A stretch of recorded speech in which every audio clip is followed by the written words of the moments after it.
ఆచి chicken masala. CRDA లోపల N10 నుంచి N13 వరకు ఉన్నటువంటి జంక్షన్కి అండర్ గ్రౌండ్ కేబుల్స్కి రీరూటింగ్ చేయడానికి సవరించిన అంచనా గతంలో 1082.44 కోట్లుంటే అది ఇవాళ 1180.54 కోట్లు, అంటే దాదాపు 100 కోట్ల రూపాయలు అదనంగా పెంచడం జరిగింది. దానికి పరిపాలన అనుమతికి ఇవ్వడానికి క్యాబినెట్ ఆమోదం తెలిపింది. మరి అట్లానే గతంలో సిఆర్డిఏకి సంబంధించినటువంటి భూముల్ని రెవెన్యూ శాఖకు ఆన్ పేమెంట్ ఇవ్వడం జరిగింది. ఆ పేమెంటు ఇవ్వకపోవడం వలన ప్లస్ పాలసీ నిర్ణయం ప్రకారం కూడా ఆ భూముల్ని తిరిగి సిఆర్డిఏ వెనక్కు తీసుకోవడానికి ఈరోజు క్యాబినెట్ అనుమతిని ఇవ్వడం జరిగింది.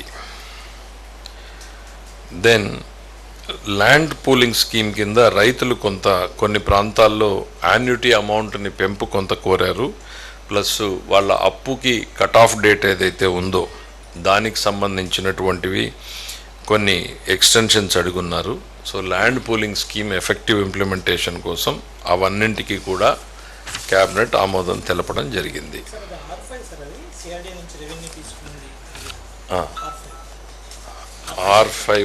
R5 zone.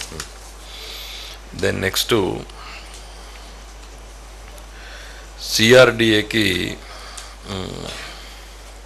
మన కొత్త కేటాయింపులు కొన్ని చేయడం జరిగింది.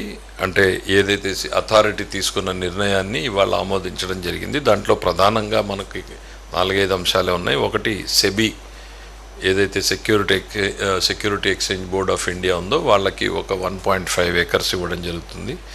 స్వామినారాయణ గురుకులం వాళ్ళకి స్కూల్కి భూమి కేటాయించడం జరిగింది. ఒక ఫైర్ డిపార్ట్మెంట్కి సంబంధించి భూమి కేటాయించడం జరిగింది. డిఏవి పబ్లిక్ స్కూల్కి సంబంధించి భూ కేటాయింపులు ఏదైతే సిఆర్డి అథారిటీ చేసిందో దాన్ని కూడా ఇవాళ క్యాబినెట్ ఆమోదించింది. ఆచి చికెన్ మసాలా.